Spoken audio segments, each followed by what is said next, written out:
안녕하십니까. 영락의료과학고등학교 교사 김웅주입니다. 일학습 병행 외부평가 대비 특강 전자기기 생산 레벨 2 20V1을 시작하겠습니다. 네, 다음은 목차입니다.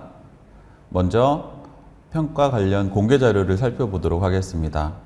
다음은 과목의 개요, 합격 기준, 평가 개요, 교재를 준비를 어떻게 해야 하는지, 문제 유형, 마지막으로 모의 시험 문제풀이, 지필평가, 작업평가, 면접평가에 대해서 함께 살펴보도록 하겠습니다. 네, 먼저 평가 관련 공개 자료입니다. 화면에 보시는 바와 같이 검색창에 치시면 이 사이트가 뜨게 됩니다.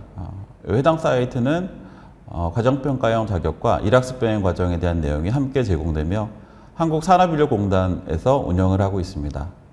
과정평가형 자격 지정 심사 및 운영, 과정평가형 자격 및 일학습 병행 외부평가 원서 접수, 합격자 발표, 자격 정보 및 시험 일정을 제공하고 있습니다. 인터넷 주소창에 위 사이트 주소를 직접 치셔서 검색하거나 검색 사이트에서 과정평가형 일학습 병행 자격 포탈을 검색하시면 접속하실 수 있습니다. 사이트 상단 메뉴 중 홍보 자료실에 마우스 포인터를 옮겨 놓으시면 추가 메뉴가 활성화됩니다. 추가 메뉴에서 일학습 병행 자격 자료실에 공개 문제 자료실을 클릭합니다. 종목별 평가 방법이 보여질 것입니다. 검색창에 전자기기 생산 레벨 2 20V1을 타이핑하신 후 검색 버튼을 클릭합니다. 그러면 공개 문제 자료실이 보일 것이고 번호 첫 번째 공개 자료 전자기기 생산 레벨 2 20V1을 클릭하시면 해당 사이트가 보여질 것입니다. 첨부 파일을 보시면요. 첨부 파일이 두 가지가 있습니다. 하나는 전자기기 생산 레벨 2 20V1 PDF 파일과 표준화 작업형 문제 전자기기 생산 레벨 2 20V1 두 가지 파일을 모두 다운로드 받으셔서 참고하시면 되겠습니다. 다음은 과목 개요입니다. 전자기기 생산은 제품 개발이 완료된 전자기기를 효율적으로 제조하기 위해서 자재관리, 제조, 출하관리를 수행하는 능력을 평가하는 자격입니다. 필수 능력 단위를 보겠습니다. 대분류는 19 전기전자입니다. 중분류는 02 전자기기 개발이며 소분류는 두 가지로 나눠집니다. 첫 번째는 전자제품 개발 기획 생산, 두 번째는 전자부품 기획 생산입니다. 세 분류에서도 같이 나눠지는데요. 02 전자제품 생산, 이 세 분류에는 5가지 능력 단위가 필수 능력 단위로 지정이 되어 있습니다. 먼저는 전자제품 생산 구매 관리, 전자제품 생산 자재 관리, 전자제품 제조, 전자제품 출하 관리, 전자제품 생산 안전 관리가 있고요. 전자부품 생산에는 전자부품 설비 계획, 전자부품 설비 보전, 전자부품 생산 활동이 있습니다. 이 능력 단위 명들이 사실 딱딱할 수는 있지만 전자기기 생산 레벨 2 자격을 따기 위해서는 필수 능력 단위로 정의된 이 8가지를 반드시 알아야 합니다. 이 표에서 한 가지 더 이렇게 보셔야 될 내용은 평가 유형입니다. 능력 단위별로 평가 유형이 정해져 있기 때문에 그 유형별로 공부를 하실 때 좋은 결과가 있을 것입니다. 네, 다음은 세분류 02 전자제품 생산 5가지 능력 단위를 살펴보도록 하겠습니다. 먼저 03 전자제품 생산 구매 관리는 지필평가로 실시가 됩니다. 분류 번호라고 나와 있는데요. 19 02 01 02 03 다시 16 V3라고 되어 있는데 이것은 한 번만 설명을 드리겠습니다. 19는 아까 살펴보셨던 대분류 전기전자에 해당하고요. 다음은 02는 전자기기 일반 02에 해당합니다. 그리고 소분류, 이것은 두 가지로 나눠지는데요. 첫 번째는 01 전자제품 개발기획 생산, 그래서 01로 보시면 됩니다. 그리고 세 분류에서 02로 되어 있죠. 전자제품 생산, 그리고 마지막 능력 단위 03 보이실 겁니다.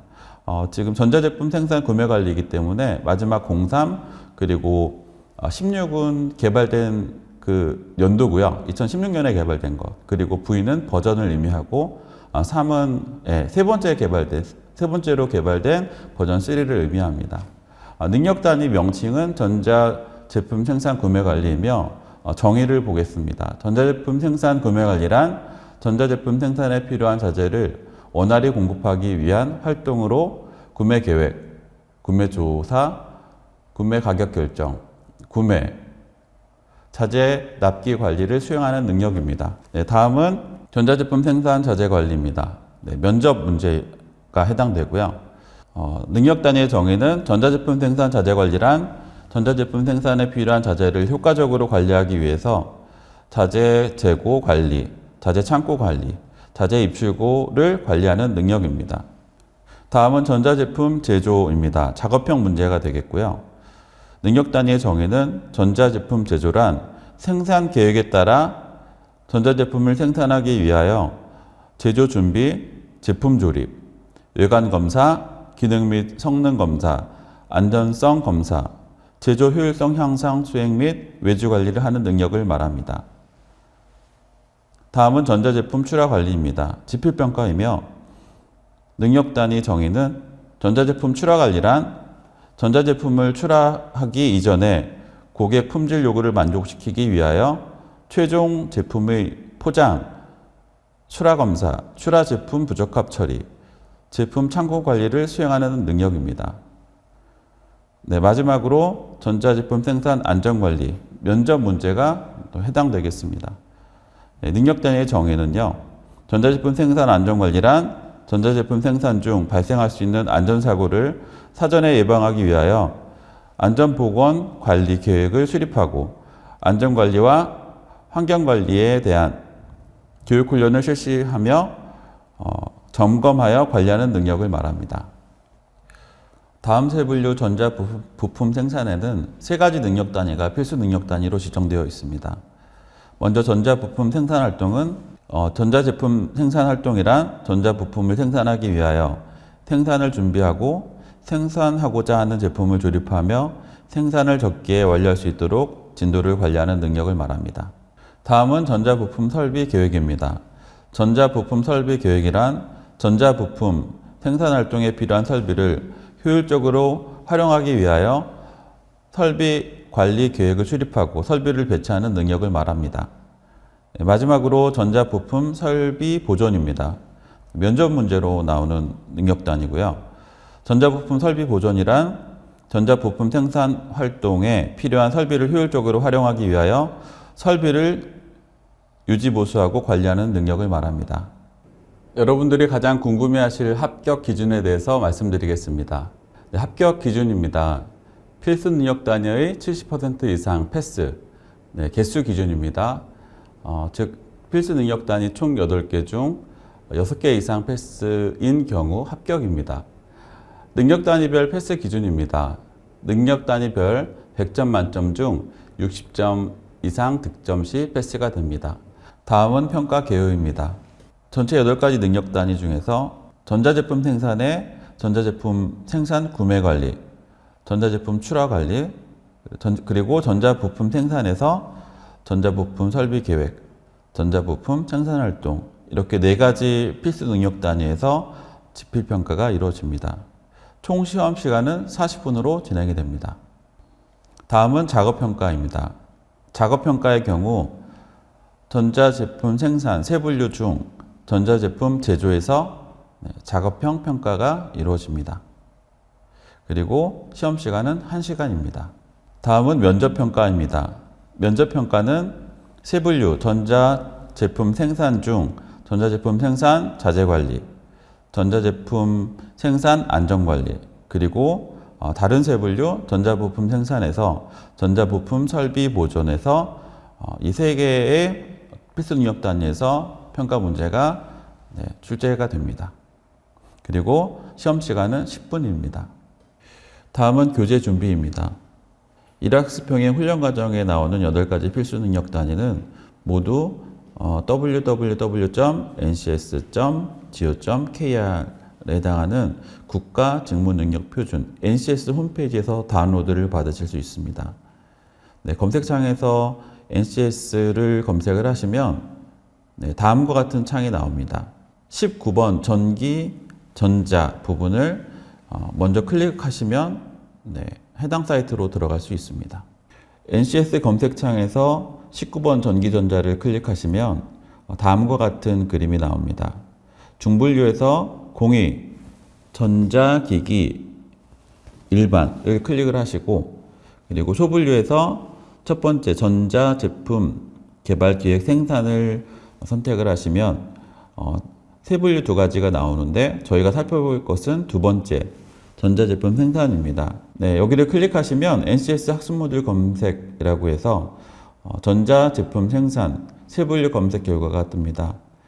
먼저 맨 첫 페이지에서 보면 전체적인 직무명과 직무 정의가 나오고요. 아래로 쭉 내려오시면 중간 정도의 NCS 학습 모듈을 보실 수가 있습니다.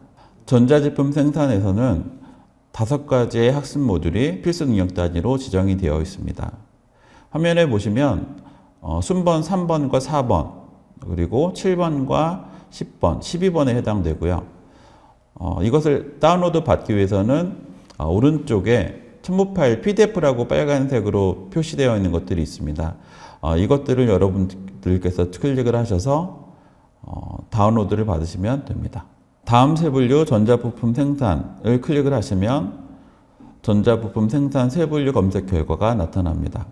처음 직무명 전자부품 생산과 직무 정의가 나오고, 화면을 아래로 내려보시면 NCS 학습 모듈이 나옵니다. 그 중에 필수 능력 단위는 3가지입니다. 첫 번째 7번 전자부품 생산 활동, 두 번째 10번 전자부품 설비 계획, 그리고 11번 전자부품 설비 보존을 해당하는 PDF 파일을 다운로드 받으시면 됩니다. 외부 평가에 대한 막연한 부담보다는 외부 평가 출제 범위, 그리고 능력 단위별 문제 유형을 파악하는 것이 매우 중요합니다. 다시 말해 외부 평가의 3가지 유형, 지필, 작업, 면접. 특별히 지필과 면접 평가의 경우 NCS 학습 모듈을 반드시 학습해야 패스가 가능합니다. 효과적으로 열심히 준비한다면 합격이라는 좋은 결과로 이어지리라 생각합니다. 다음은 문제 유형입니다. 지필평가 유형은 총 6가지입니다. 첫 번째 진위형, 두 번째 선다형, 그리고 연결형, 단답형, 완성형, 복수 단답형입니다. 먼저 진위형 문제를 보도록 하겠습니다. 이 물음은 대부분 똑같은데요. 다음 설명이 옳으면 O, 틀리면 X를 괄호 안에 써 넣으시오. 구매 시방서는 계약에 관련된 법적 효력을 갖지 않는다. 법적 효력을 갖죠. 답은 X가 되겠습니다. 이렇게 묻는 유형이 진유형입니다. 다음은 선다형입니다. 보기 제시형이라고도 하며 주어진 문제의 답을 제시된 보기에서 선택하는 문항입니다. 예시 문제를 함께 보겠습니다. 구매 시방서에 포함되는 일반적인 사항에 해당되지 않는 것을 보기에서 한 가지만 골라 쓰시오. 보기에 품명, 규격, 단가, 자본. 여기서는 자본이 해당되지 않죠. 이때는 한 가지를 선택해서 답을 자본 이렇게 쓰시면 됩니다. 다음은 연결형입니다. 일련의 전제와 답지 중 관계가 있는 것끼리 연결하도록 요구하는 문항입니다. 예시 문제를 보겠습니다. 생산 계획 기간에 따른 분류를 올바르게 연결하시오. 가나 다 또 옆에 내용은 ABC로 구성이 되어 있는데요. 가 장기 계획 1년 이상. 장기 계획의 경우 A에 해당합니다. 생산 전략, 제품 설계, 공정 설계, 입지 및 시설 배치 등이 장기 계획에 해당하고요. 나 중기 계획 1개월부터 1년 사이의 계획을 중기 계획이라고 하는데요. 옆에 B에 해당합니다. 총괄 생산 계획 혹은 생산 수량 계획에 해당합니다. 마지막으로 다는 단기 계획인데요. 1개월 이내를 단기 계획이라고 합니다. C가 해당되는데요. 일정 계획, 자재 소요 계획, 능력 소요 계획. 이렇게 해서 본 문제에서는 가는 A, 나는 B, 다는 C로 연결하면 맞는 것을 볼 수 있습니다. 다음은 단답형입니다. 단답형은 주어진 문제에 대해 간단한 문장, 단어, 기호 등으로 직접 써서 답하는 문항입니다. 예시 문항을 함께 보도록 하겠습니다. 다음 설명을 읽고 해당하는 용어를 쓰시오.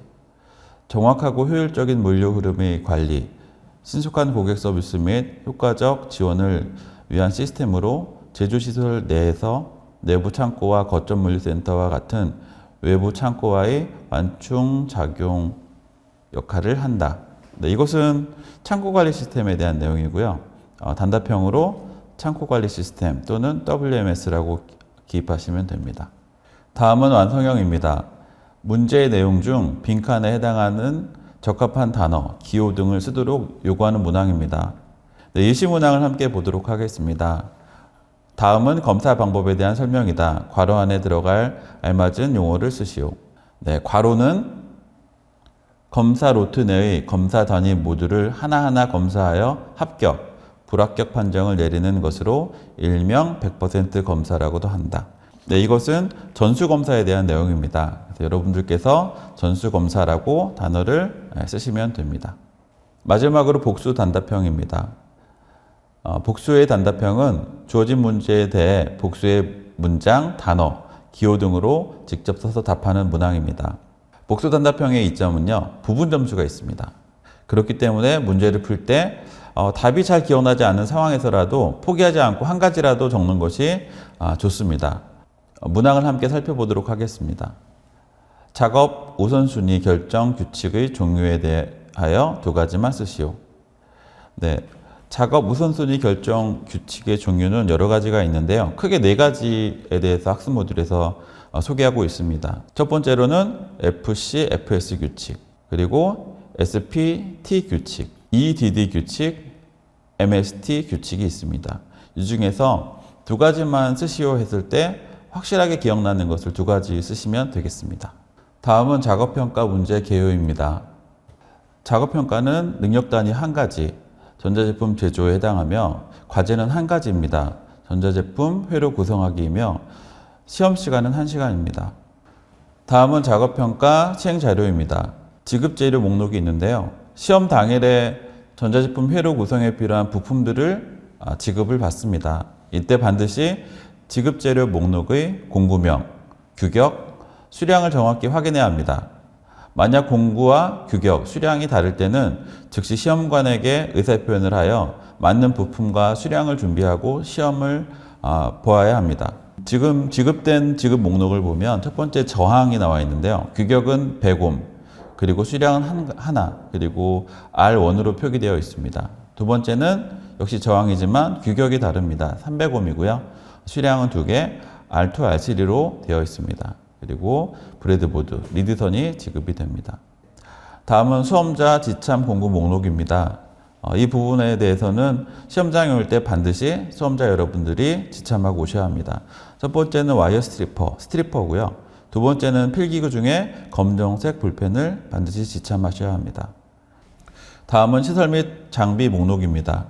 DC 전원 공급기, 디지털 멀티미터, 테스터기를 말하죠. 작업대, 전원 콘센트가 있습니다. 나 작업평가 과제 예시입니다.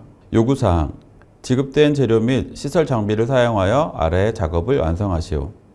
가, 지급 재료, 부품 목록을 참조하여 도면의 미완성 부분에 들어갈 적합한 회로를 답안지에 그리시오. 단, 해당 부품의 심벌 기호, 부품 번호, 부품 값을 모두 기입하시오. 나, 주어진 도면의 회로를 완성하여 브레드보드에 구성하시오. 다, DC 5V 전원을 인가 후 디지털 멀티미터를 사용하여 저항 R1, R2, R3 양단의 전압값과 전류값을 각각 검사하고 검사 결과를 답안지에 적으시오. 네, 도면입니다. 도면의 회로는 직류 전압 5V, 저항 R1 100kΩ, 저항 R3 300kΩ, 그리고 미완성 부분으로 구성된 회로입니다. 예시 문제는 매우 간단한 회로로 제시되어 있습니다. 지급재료 목록을 살펴보면 공구명과 규격, 비고에서 R1, R2, R3를 확인하면 미완성 부분에 들어갈 것이 R2가 300kΩ인 것을 확인할 수 있습니다. 실제 작업평가 문제에서는 지급재료 목록의 개수가 미완성 부분에 들어갈 부품을 포함한 것보다 더 많이 지급되기도 합니다. 이때는 주어진 조건 또는 계산값을 고려하여 미완성된 부분을 필기구, 검정색 볼펜을 사용하여 완성하시면 되겠습니다. 해당 부분의 심벌, 기호, 부품 번호, 부품값을 요구사항대로 모두 기입하여야 합니다. 다음으로는 완성된 도면의 회로를 보면서 지급받은 브레드보드와 지급 재료, 부품을 가지고 회로를 구성하시면 됩니다. 기본적인 브레드보드의 구조와 작동 원리에 맞게 부품을 가지고 회로를 구성합니다.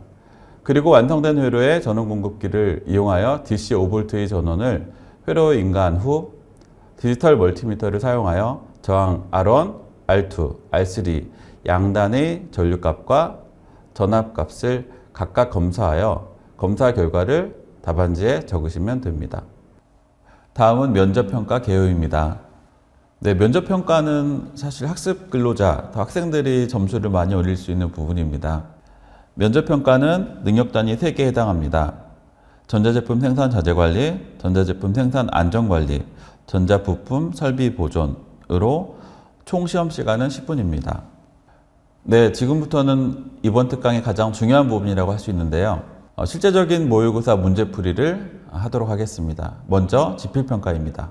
먼저 지필평가에서 전자제품 생산 구매관리 능력단위에 대해서 살펴보도록 하겠습니다. 첫 번째 문항입니다. 다음 설명이 옳으면 O, 틀리면 X를 괄호 안에 써 넣으시오. BOM이란 제품을 구성하는 모든 자재와 부품들에 대한 목록을 작성하는 것이다. 네, 맞는 내용이죠. 넓은 의미와 좁은 의미 두 가지로 살펴볼 수 있습니다. 좁은 의미로는 완제품에 구성되는 자재의 종류와 수량을 파악하기 위하여 작성 또는 사용되는 것을 뜻합니다. 그리고 넓은 의미, 포괄적 의미로는 제품을 구성하고 있는 모든 품목에 대한 상위 품목과 부품의 관계, 단위 등을 표시한 목록, 도표, 그림, 그리고 이를 포함한 문서를 의미합니다. 문제 2는 선다형 문항입니다. 구매관리의 기능 요소에 해당하지 않는 것을 보기에서 한 가지만 골라 쓰시오. 보기를 보겠습니다. 기획의 기능, 통제의 기능, 검사의 기능, 분석의 기능. 구매관리의 기능 요소는 정답 및 해설에 나오는 대로 총 7가지입니다. 분석의 기능은 여기에 해당되지 않습니다.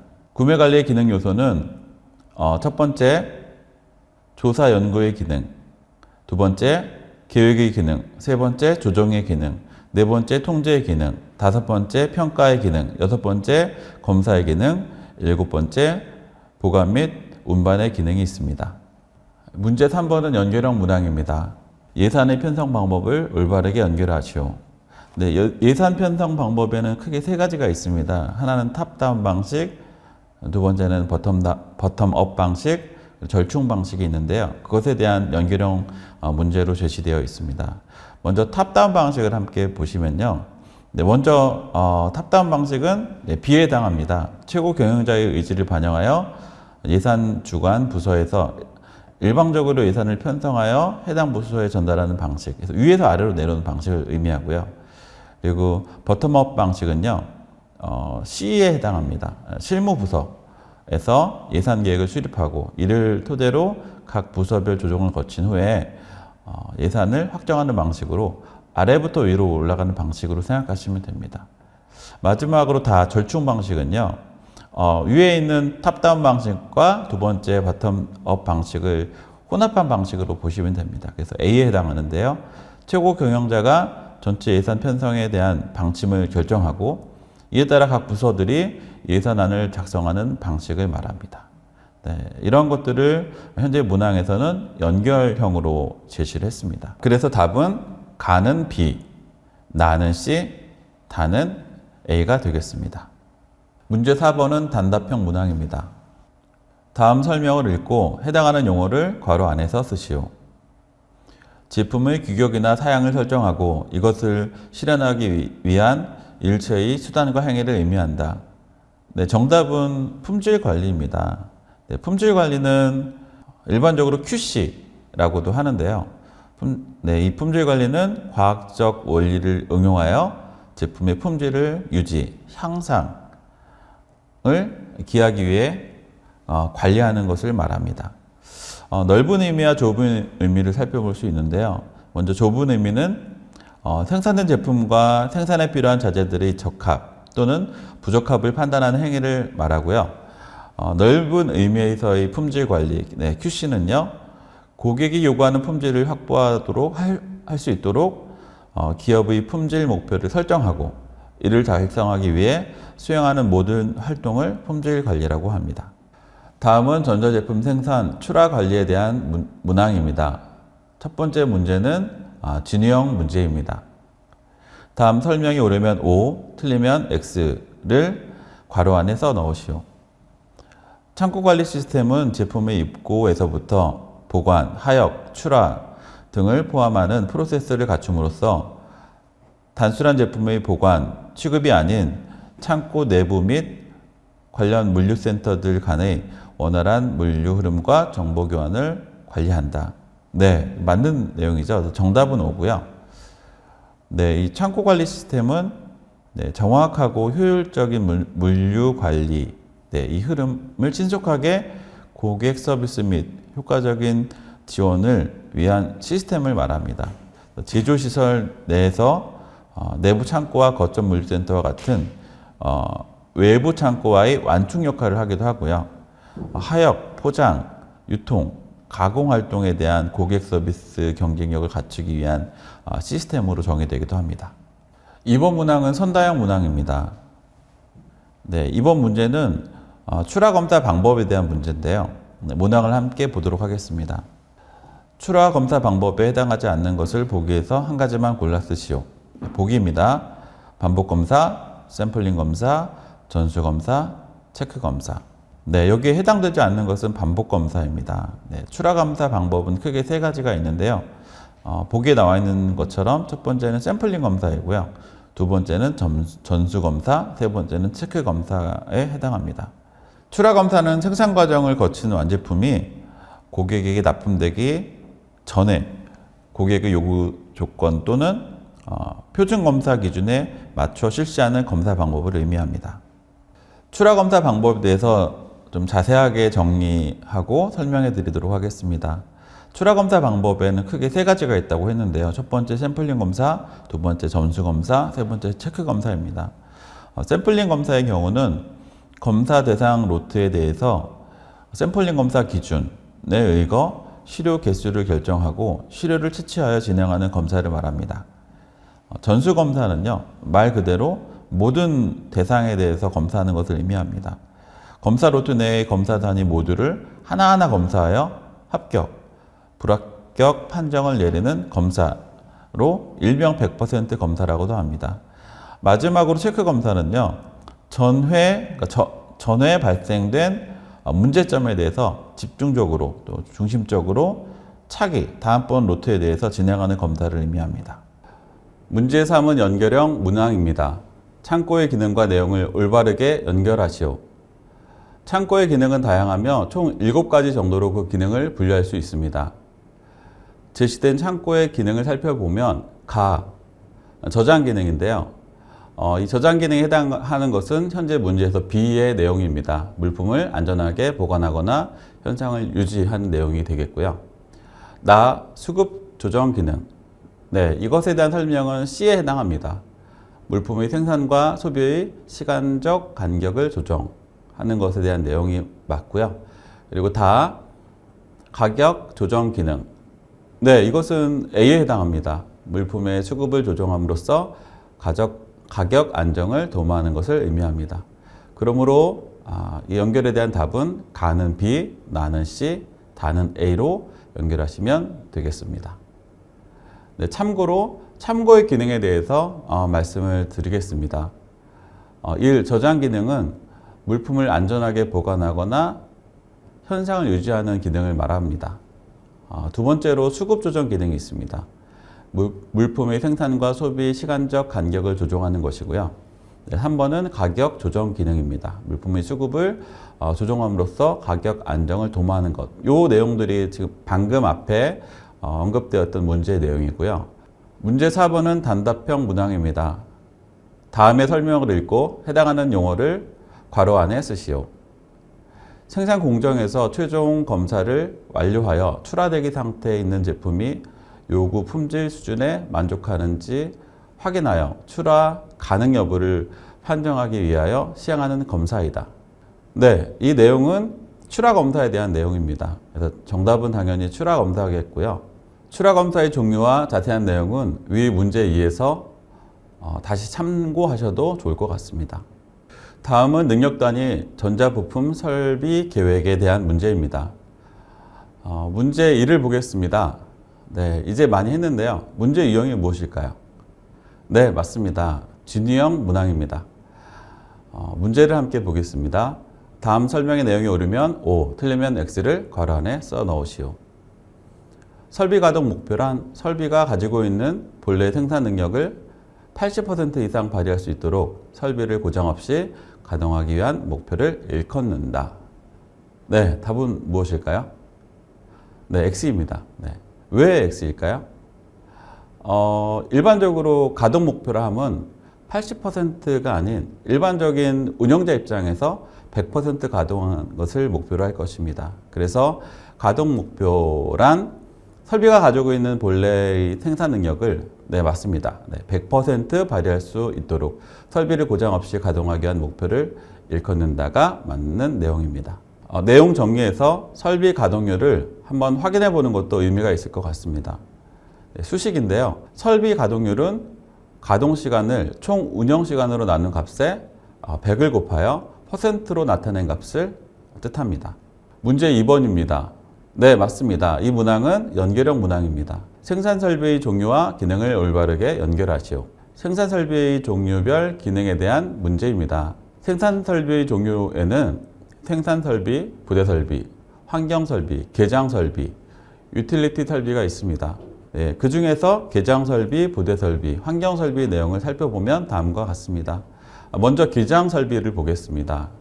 지금 C에 대한 내용이 이것에 대한 설명에 해당하는데요.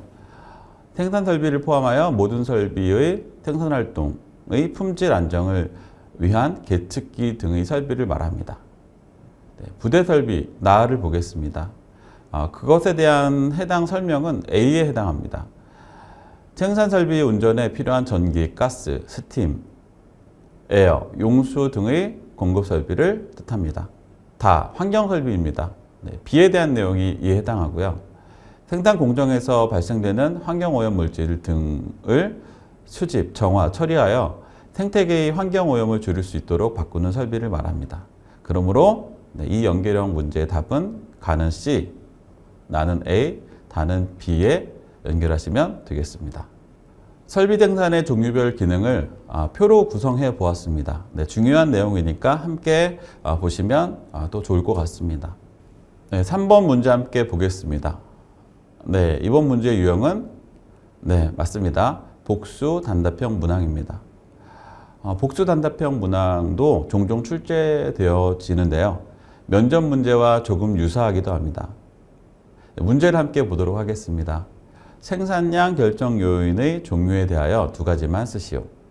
1. 시장 여건 2. 소요 자본 3. 노동력 4. 관리 기술 5. 원자재 6. 기술입니다.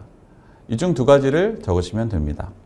생산량 결정 요인은 좀 중요한 부분이어서 이 부분에 대해서 표로 좀 더 자세하게 함께 보도록 하겠습니다. 네, 문제 4입니다. 네, 유형은 네, 맞습니다. 완성형 문항입니다. 문제를 함께 보겠습니다. 다음 공정 선택의 유형에 대한 설명이다.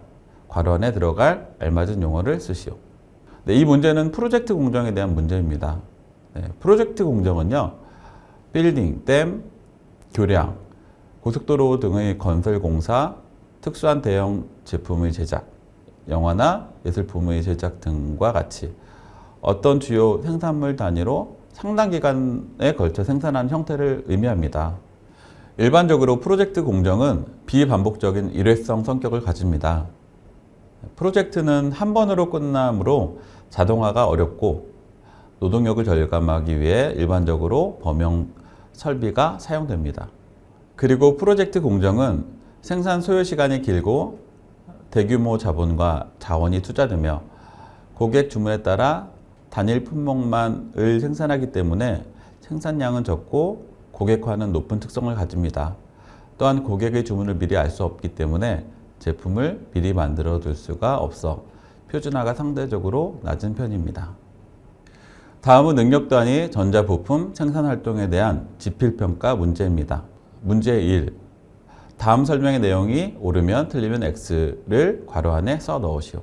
개별 생산 시스템의 일정 계획에서 작업 우선순위의 결정 규칙 중 FC, FS에 대한 문제입니다. FC, FS 규칙에 대한 올바른 내용이 언급되어 있고 맞는 내용이기 때문에 정답은 O입니다. 일정계획 문제에 자주 사용되는 문제 우선순위 결정 규칙에 대해 표로 정리된 내용을 함께 살펴보도록 하겠습니다. 중요한 부분에 해당돼서 함께 보면 좋을 것 같습니다. 첫 번째 FC, FS입니다. FC, FS 규칙은 먼저 주문을 받은 작업을 먼저 수행하는 선착순 처리 방식을 의미합니다. 두 번째는요, SPT 규칙입니다. 대기 중인 작업 중 작업 시간이 가장 짧은 것을 먼저 수행하는 방식을 말합니다. 세 번째는 EDD 규칙입니다. 대기 중인 작업 중 납기가 가장 빠른 것부터 작업하는 방식입니다. 마지막으로 MST 규칙입니다. 대기 중인 작업 중 여유 시간, 즉 납기까지 남아있는 시간에서 작업 소요 시간을 뺀 값이 가장 작은 것부터 처리하는 방식을 말합니다. 문제 2입니다. 다음 SPT 규칙 적용 시의 평균 체류 작업 수를 계산하시오. 네, 이 문제는 어떤 유형일까요? 계산형? 아니죠. 단답형 문항이고 계산값을 구하는 문제입니다. SPT 규칙은 대기 중인 작업 중 작업 시간이 가장 짧은 것을 먼저 수행하는 방식이라고 앞에서도 살펴보았습니다. 문항에서 SPT 규칙 적용 시의 평균 작업 수를 계산하라고 하였는데요. 평균 체류 작업 수는 체류 시간의 합을 공정 시간으로 나눈 값에 해당합니다. 그래서 체류 시간을 모두 더하면 얼마죠? 네, 60이고요. 공정 시간을 모두 더하면 20이 됩니다.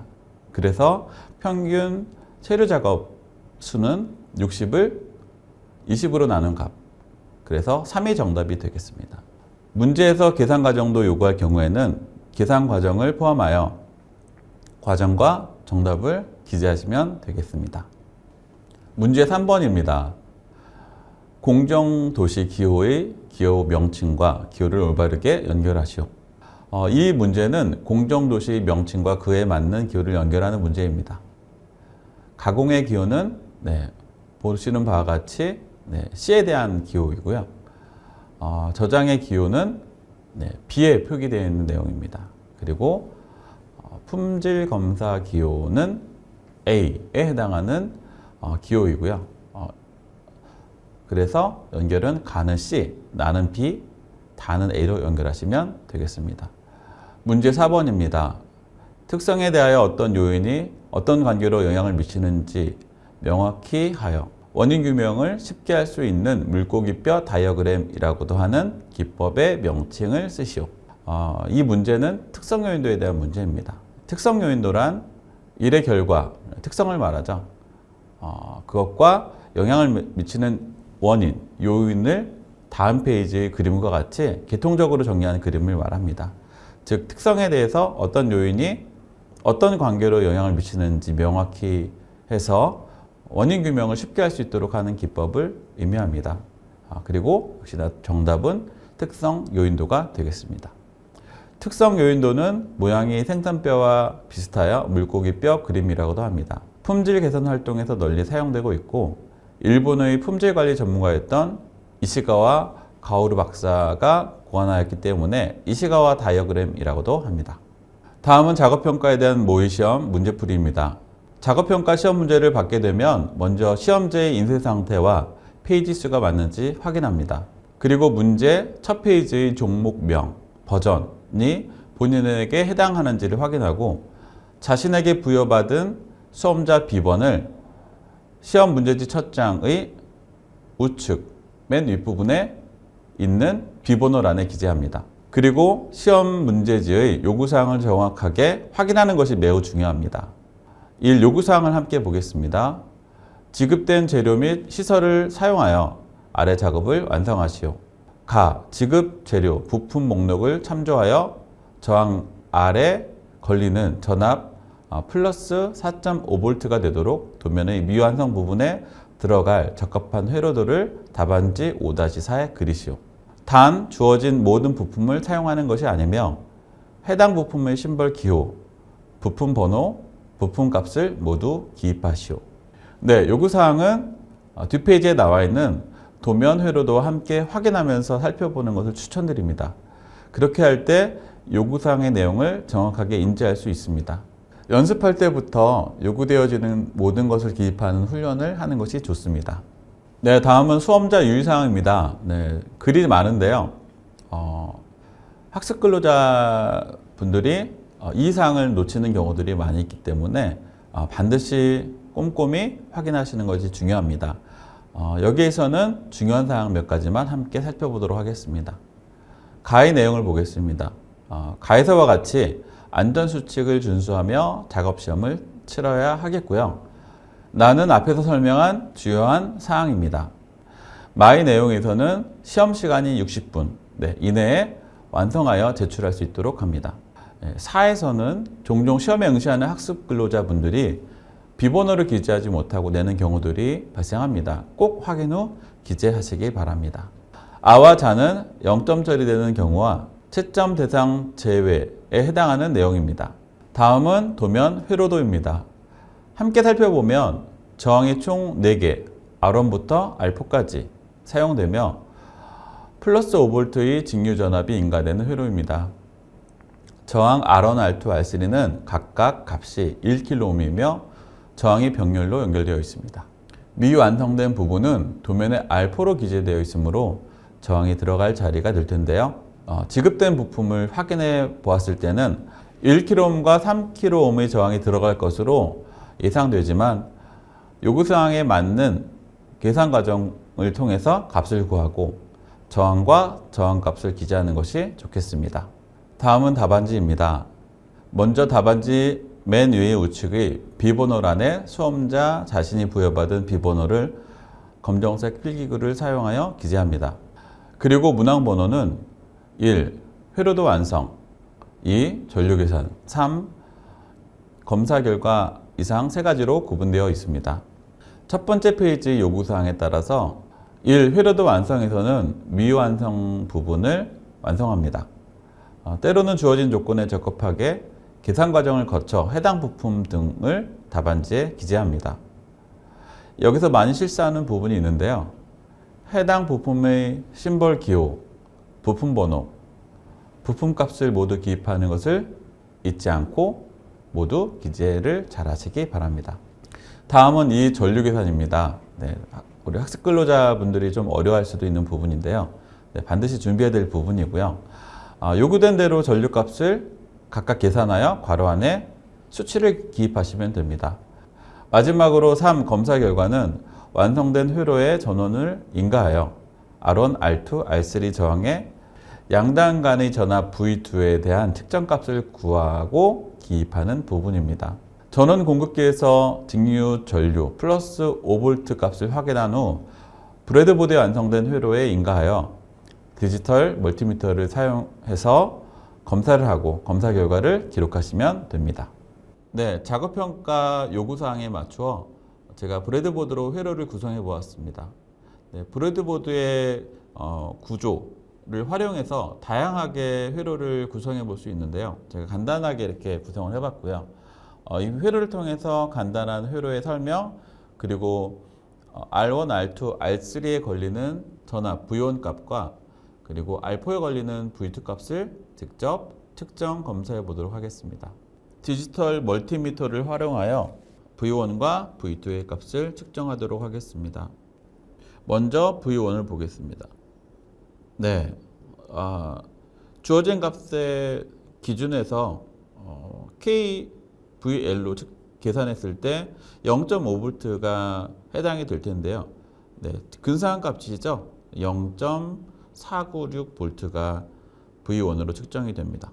V2 값을 측정하도록 하겠습니다. 문제에서는 4.5V로 주어져 있는데요. 근사값이 뜨는 걸 발견할 수 있습니다. 4.52V가 V2 값에 해당합니다. 네, 이 측정된 값을 바탕으로 문제지에 V1 값과 V2 값을 기재하시면 됩니다. 다시 강조하지만 지급재료 목록 확인은 매우 중요한 사항입니다. 지급재료 목록의 재료명 규격, 수량을 확인하고 지급재료 목록을 비교하여 그에 대해 조치를 받거나 두 개가 동일하면 작업평가를 수행하시면 되겠습니다. 1. 회로도 완성과 2. 전류 계산을 위해서 이 문제의 경우 계산 과정을 통해서 답을 찾는 방법이 필요합니다. 먼저 풀이를 보시겠습니다. 키르호프의 전압 법칙과 주어진 전압 5V 그리고 V2 4.5V에 의해서 V는 V1 플러스 V2에 해당하며 이것은 키르호프의 전압 법칙에 해당합니다. V1은 V 마이너스 V2 위에 값들을 대입을 하게 되면 5 마이너스 4.5가 되어 결과는 0.5V에 해당합니다. 병렬 연결된 세 개의 저항의 합성 저항 RT-를 구하면 RT- 분의 1은 R1분의 1 더하기 R2분의 1 더하기 R3분의 1이고요. 각각의 저항값이 1kΩ이기 때문에 결과값 RT-는 3분의 1kΩ이 됩니다. 오메 법칙을 사용해서 V1은 IRT-로 표현할 수 있는데요. I 곱하기 3kΩ분의 1은 0.5V에서 I 값을 구할 수 있습니다. I는 0.5 곱하기 3kΩ분의 1을 계산하시면 1.5mA가 됩니다. 다시 오메 법칙을 적용해서 V2는 I 곱하기 R4는 1.5mA 곱하기 R4가 됩니다. 이것의 결과는 4.5V이기 때문에 여기서 R4의 값을 구할 수가 있습니다. 미완성된 부분에 들어갈 저항의 값이 되겠죠. 그래서 R4는 4.5 곱하기 1.5mA 분의 1이 되겠고요. 결과는 3kΩ이 됩니다. 미완성된 부분에 대해서 심벌 기호, 저항 그림을 그려 넣으시면 되고요. 그리고 R4는 이미 나와 있고요. 저항값 3kΩ을 기입하시면 되겠습니다. 역시 오메 법칙을 활용해서요. I1은 R1분의 V1이 됩니다. 아까 보았듯이 R1은 1kΩ이었고요. 전압 V1은 0.5V이므로 I1의 전류값은 0.5mA가 됩니다. 세 개의 병렬 저항값이 같으므로 각 저항에 흐르는 전류값도 같게 됩니다. 그래서 I1은 I2와 같고 또 I3와 같고 이것에 대한 답은 0.5mA가 됩니다. 회로에서 R4 부분에 대해서는 전류가 나누어지지 않으므로 I는 R4와 같고 이것은 1.5mA가 됩니다. 이상의 식에서 문제에서 요구하는 I 값과 I1, I2, I3의 값을 구할 수 있게 됩니다. 마지막으로 면접평가에 대한 모의고사 문제풀이입니다. 면접평가를 실시하는 해당 능력 단위는 전자제품 생산 자재관리, 전자제품 생산 안전관리, 전자부품 설비보전 이상 세 가지입니다. 먼저 전자제품 생산 자재관리 관련 면접평가 문제를 보시겠습니다. 문제 1번입니다. 재고관리 목적을 세 가지만 말하시오. 재고관리의 목적을 정리하면 네 가지로 볼 수 있는데요. 첫 번째로는 생산 또는 개발 예산 절감, 두 번째로는 예산의 효율적 집행, 세 번째는 재고비용 절감, 네 번째로는 생산 지연 및 품절 발생 방지입니다. 이 중 세 가지를 말하면 됩니다. 문제 2번입니다. 창고 설비의 종류와 예시에 대한 문항입니다. 보유 자재의 최적 상태를 유지하기 위한 창고 설비에는 크게 6가지가 있습니다. 1.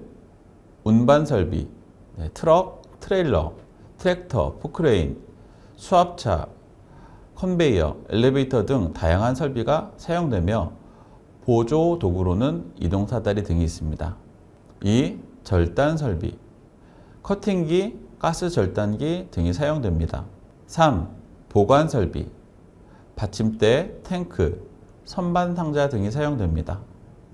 네 번째로 계량 설비, 저울 등이 사용됩니다. 5. 방화 설비, 소화전, 소화기기, 저수조, 화재 경보기 등이 사용됩니다. 마지막으로 여섯 번째, 조명기구, 형광등, 전등, 조명용 창문, 수은등이 이에 해당합니다. 이 중에서 세 가지를 말씀하시면 됩니다. 문제 3번입니다. 자재관리의 효과를 세 가지만 말하시오. 자재관리의 효과에 대한 문항입니다. 자재관리는 생산에 필요한 자재의 확보, 보관, 이동, 활용의 전반적 과정을 합리적으로 관리하여 생산계획에 따른 생산활동이 원활하게 진행되도록 지원하는 활동을 말합니다. 자재관리의 목표는 적정량만큼 필요한 때에 필요한 곳으로 좋은 품질의 자재를 공급하는 것을 말합니다.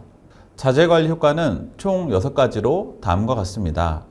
먼저 1. 입고 손실 방지, 2.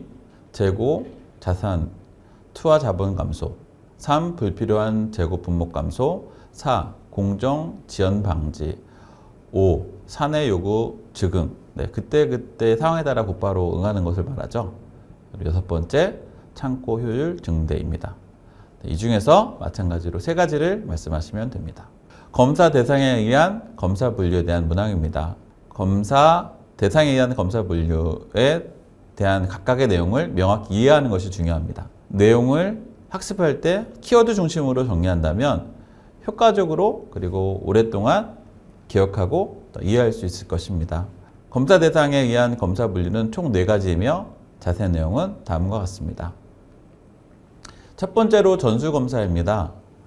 개개의 물품에 대해서 그 전체를 검사하는 것으로 고가의 물품이나 주변 환경에 치명적인 영향을 미치는 경우 실시하는 검사를 말합니다. 두 번째로는요, 많이 들어보셨을 텐데 샘플링 검사입니다. 롯데별로 시료를 샘플링하여 검사를 수행하는 것입니다. 품질 기준이 명확하고 로트 단위의 특성치 분포를 대략적으로 알고 있을 때 사용됩니다. 여기서 좀 생소한 단어가 있죠. 로트라는 단어입니다. 로트란 제조 단위를 말합니다. 동일한 조건 하에서 제조되는 균등한 특성 및 품질을 갖는 완제품, 구성 부품 및 원자재의 묶음 단위를 의미합니다.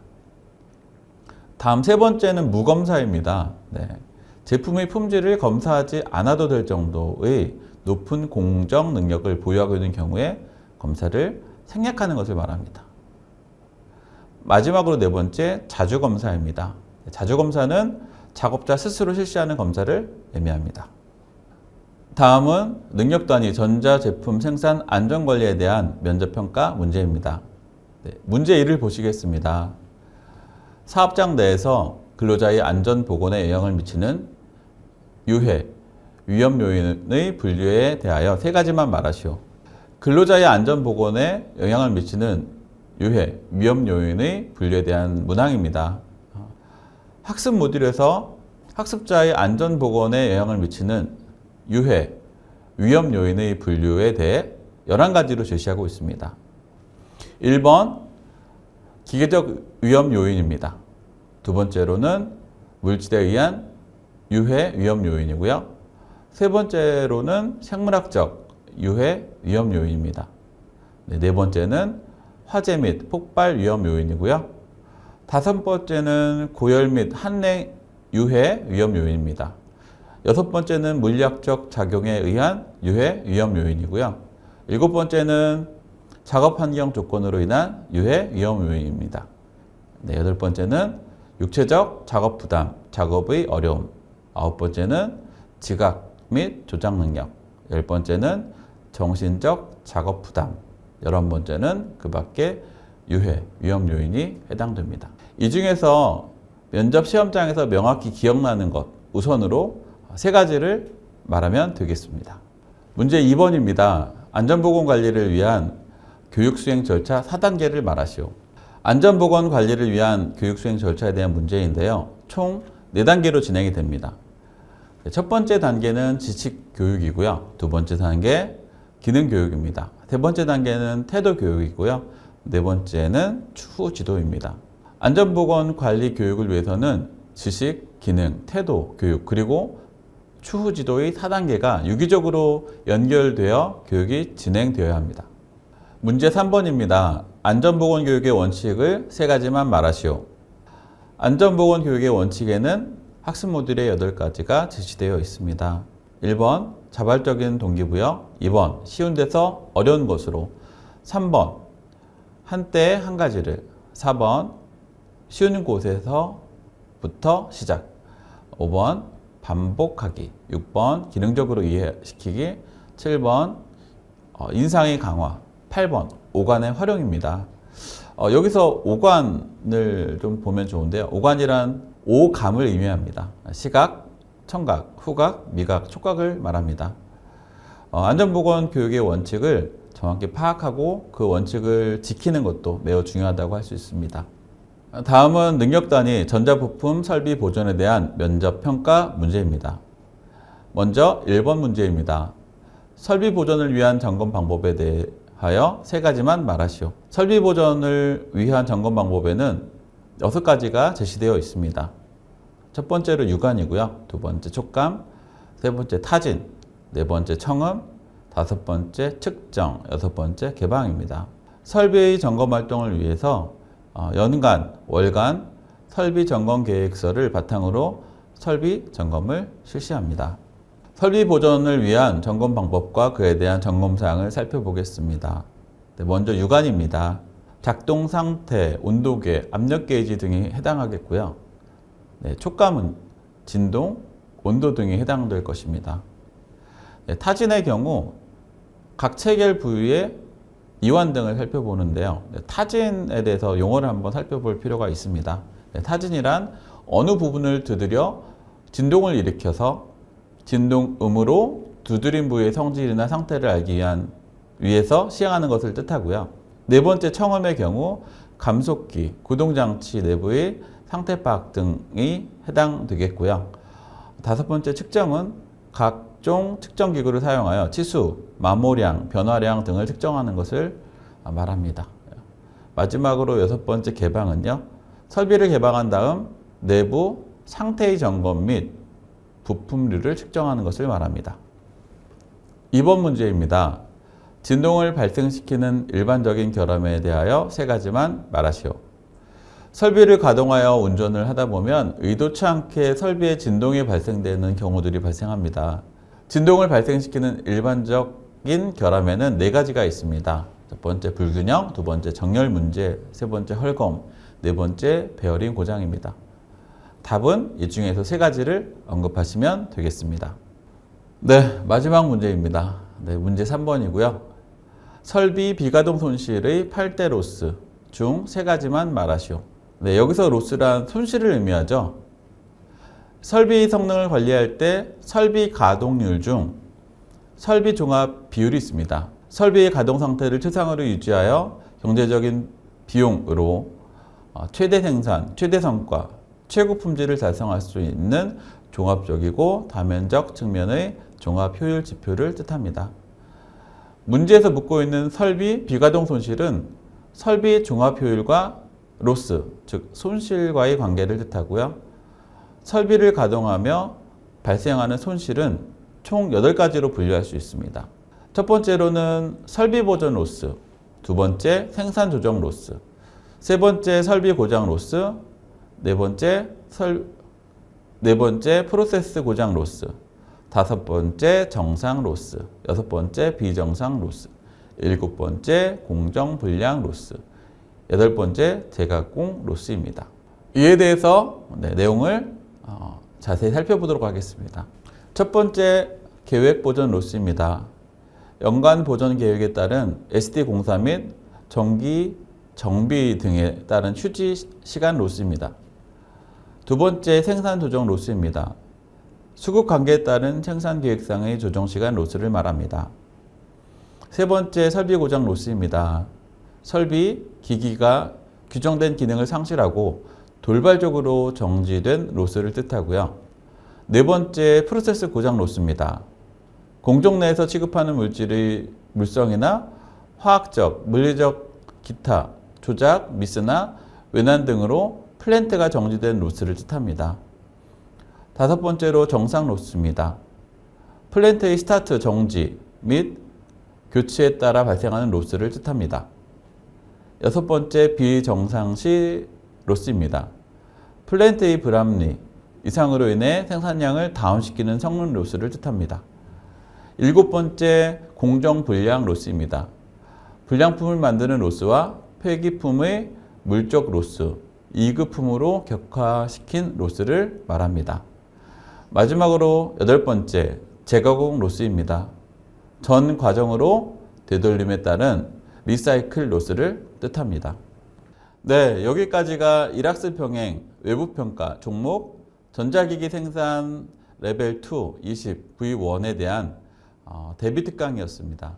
학습 근로자 여러분들이 특강에서 안내된 사항들을 잘 기억하고 유의하셔서 그리고 열심히 준비하셔서 합격이라는 좋은 결과를 모두 이루시기를 바랍니다. 감사합니다.